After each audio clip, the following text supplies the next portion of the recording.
Hello, welcome to A Taste of 1914 here at Doon Heritage Village. Now I know some folks have been having trouble getting yeast, so I thought today we'd look at a recipe that doesn't require yeast and yet you can still make bread.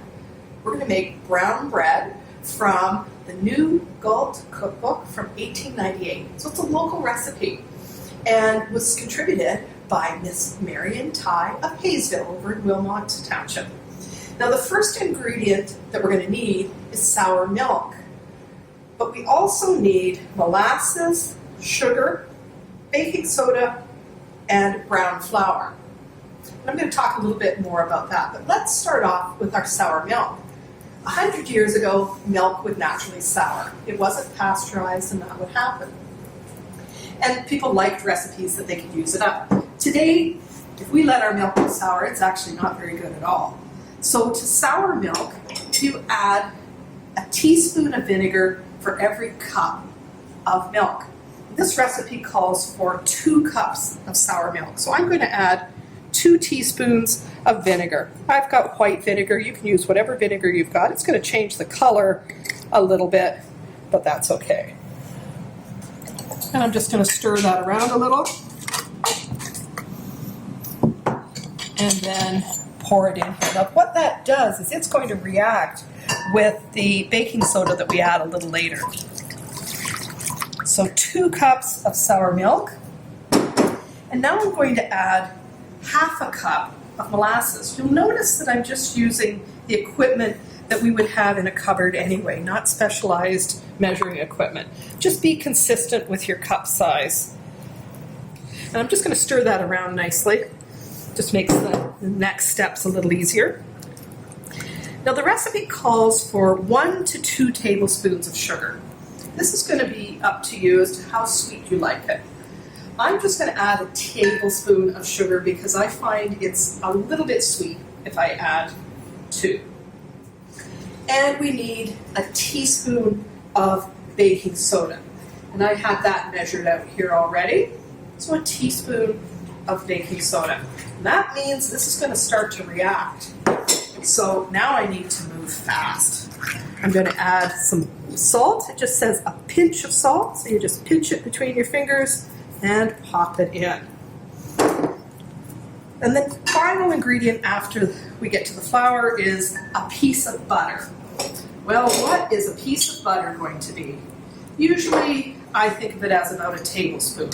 So I'm just going to scrape off my butter and add it in to the bowl. And finally, and the butter's even optional, so if you prefer not to use that, milk can also be an alternative milk. So now I'm going to add the brown flour, and I need 5 cups. So I have 4 cups here. I'm going to slowly add that as I stir. This is a bread that you don't need to knead, and as mentioned, no yeast.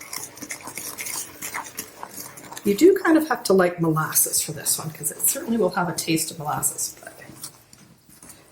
But you know, like lots of us today, I don't have enough brown flour. So I'm just going to add some white.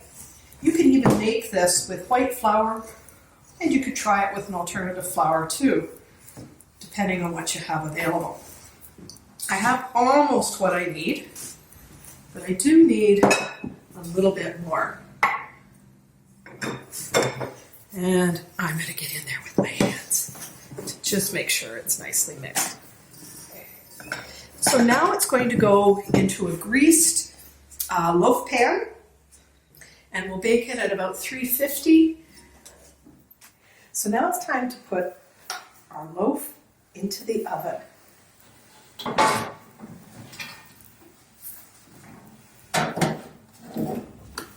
At home, you're going to want to bake at 350 for about 40 minutes.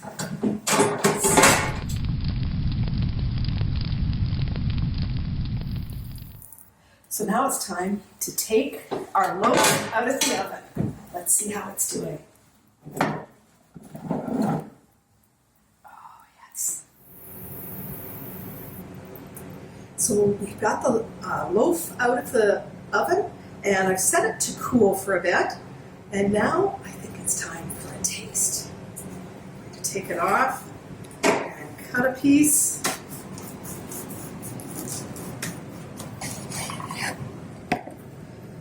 And maybe a little butter.